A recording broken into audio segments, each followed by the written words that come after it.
Hey guys, Coach here. Welcome to this week's video. This week we are going to do something that we don't normally do on this channel.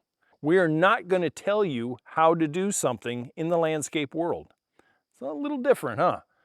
Actually, what I wanted to share with you is two hardscape projects that I have been immersed in since, probably at the middle of August, and mostly this month in September for what I am standing on today. The two hardscape projects are no outdoor living space that I have up by the house. And more importantly, and for the reason of access, what I'm standing on right here, which is a rather stout, well-built creek bridge that we built over the Little Brook. And the Little Brook, it has its own personality at times. September up here in the far northeast is the driest time of year.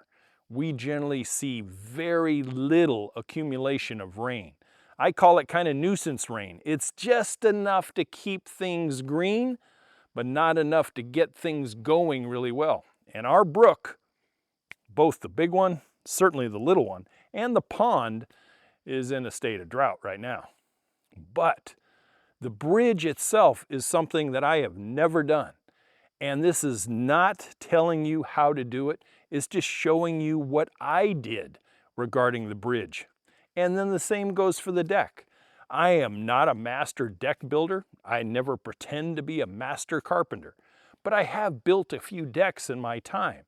So what we have up there turned out okay. It wasn't very big. It's only 10 by 12, but it's enough for two people to have a little bit of outdoor seating, maybe a barbecue in the corner, maybe some container stuff next spring, summer, and fall, and that's all we needed.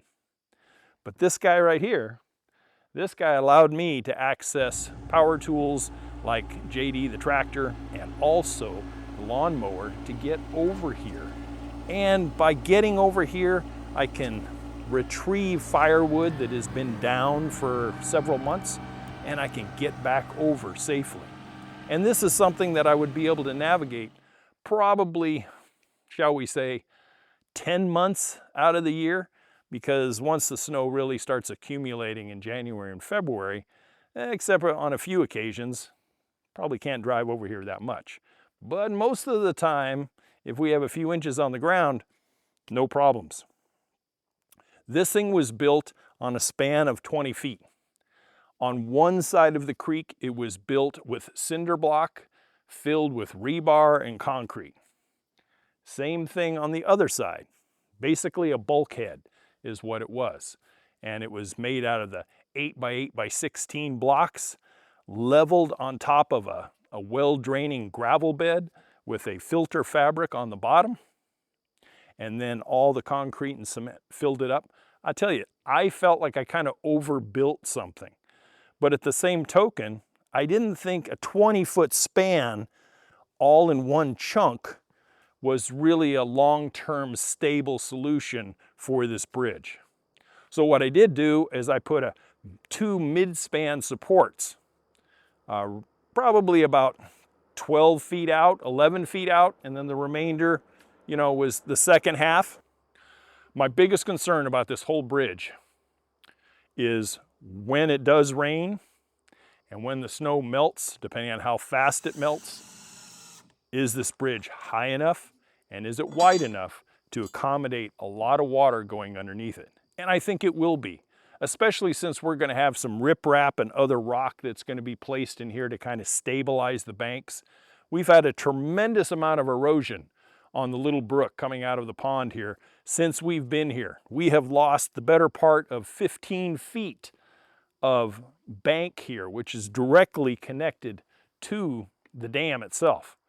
So we had to think this thing through, not only building this, but protecting that as well, which will be part of the fall project, wrapping everything up this year. So bulkheads at either end, 6 by 6 center column supports in the middle, 6 by 6 joists going across, 5 wide on an 8-foot span. And then 2 by 8 pressure treated, all the wood is pressure treated for that matter, 2 by 8 pressure treated decking, and then 2x8 tread boards across the top. I have structural screws and I have bolts that I sunk into the cement and nuts and washers that hold the 6x6s at each end. And it's like a road, in my opinion. It's like a road. It reminds me a lot of the forest road bridges that Maestro and I have driven across in the national forests out west. That's kind of what it reminds me of. And that was kind of my inspiration on how I was going to build it.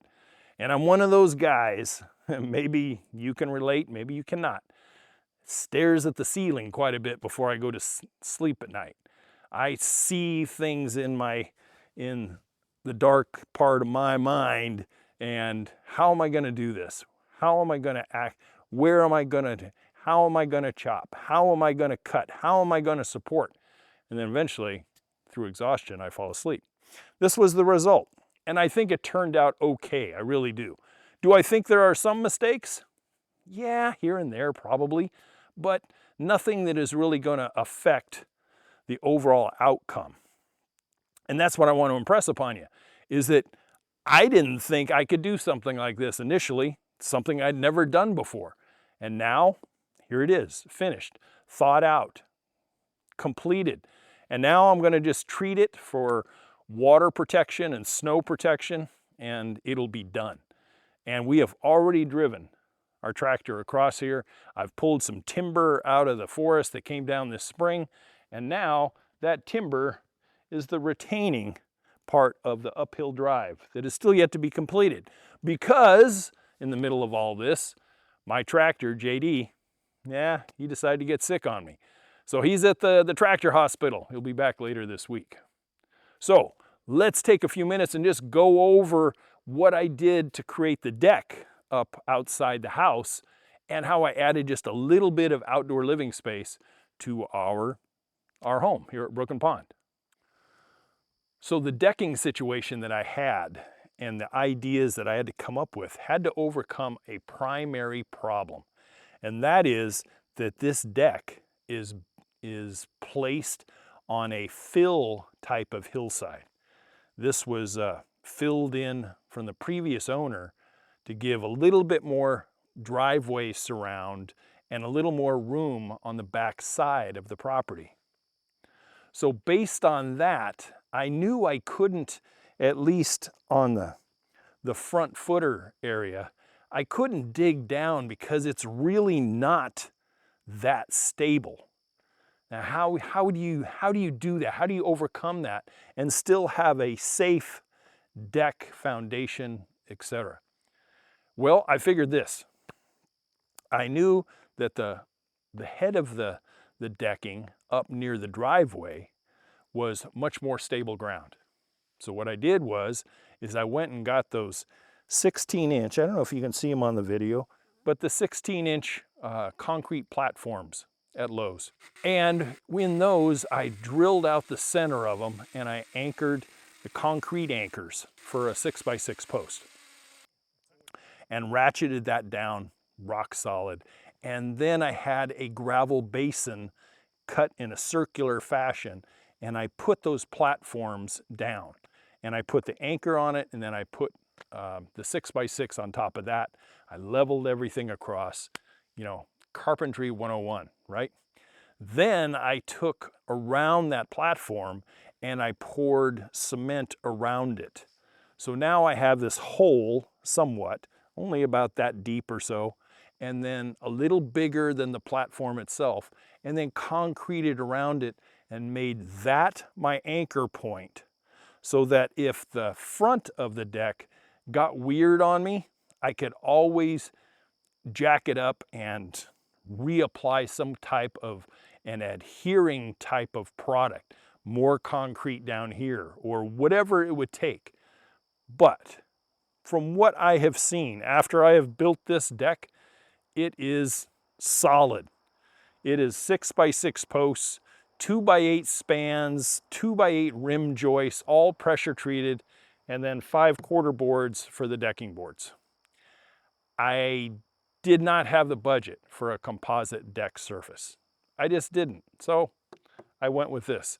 This is going to get stained before, shall we say, fall gets any further, stained and protected, and then we're going to enjoy it every single year. I think I will probably tarp this once the snows start to fly. I have seen a lot of wood product up in our area, and what it looks like after snow has sat on it for a whole winter, it really darkens it and stains it really bad. And I'd prefer not to have that. So probably a tarp being held down with some pavers or something for the winter, and then we'll uncover it.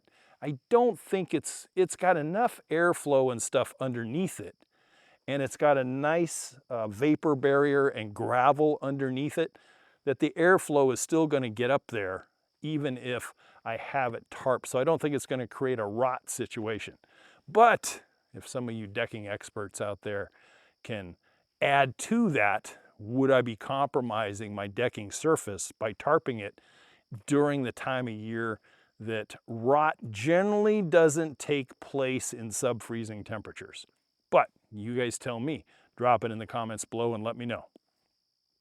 So our two hardscape projects that I did from mid-August till just a couple of days ago in mid to late September have kind of almost finished out our season for landscape projects. Right now, when I get the tractor back, I have several cubic yards of gravel that I'm freshening up the driveway down at the culvert that got froze out and flooded out last year. Here's a little picture right here, and I'd prefer not to have that repeated, but I got to fix the driveway permanently until it does it again. But I have a culvert idea this winter I'm going to share with you in a couple of weeks.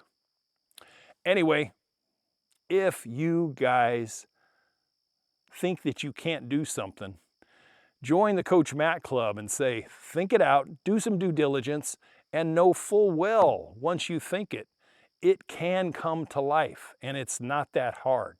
Simple measuring, simple double checking, corner to corner squaring, and that's about it. Is this deck 100% to within an 1/8 inch of square? No, it is not. It's about an inch off, actually. Is that bridge down at my small brook perfectly square? No, it is not. It has a little bit of wonk to it on the center supports because of the creek bed and unstable ground that I had to use or not use, and so it left it a little askew and not totally square to the bulkheads. So what I did is I just cut my 6x6 joists to the angle that was there, and it worked out perfectly fine, and it was basically hidden by the decking surface itself. So only I know, and it still works just fine. So perfection is always what we try to attain, and what we get close to it will still work, and it'll generally turn out better than you actually thought you could. Hey, and for all you people that look at the background and everything else, is there one thing that you see about this deck that is missing? I'll let you figure it out in 3, 2, 1. Yes, it does not have a safety railing on it yet. This is as far as it's going to go this season. Because we have fall and winter and really cold temperatures in our, medium future, we will consider the railing next year. Because honestly, we have quite a drop down the hill to the pond from here. And one misstep, you've got about, you'd be rolling for a couple of seconds. So yes, we will be putting a railing of one kind or another up next season. So for all you contractors, all you astute observers, yeah, you probably didn't see one. We'll probably have one coming back about this far, which is within 18 inches, and then certainly around the front and about halfway back on that side too. Hey, that's what I got for you. 2 hardscape projects here at Brook Pond. And now we jump off into finishing the gravel as soon as I get the tractor back. I appreciate you looking in, taking a minute to watch. And as always, to your guys' landscape success, you can do this. And I challenge you to do it maybe sooner than you think. I'll catch you guys next week. Bye for now.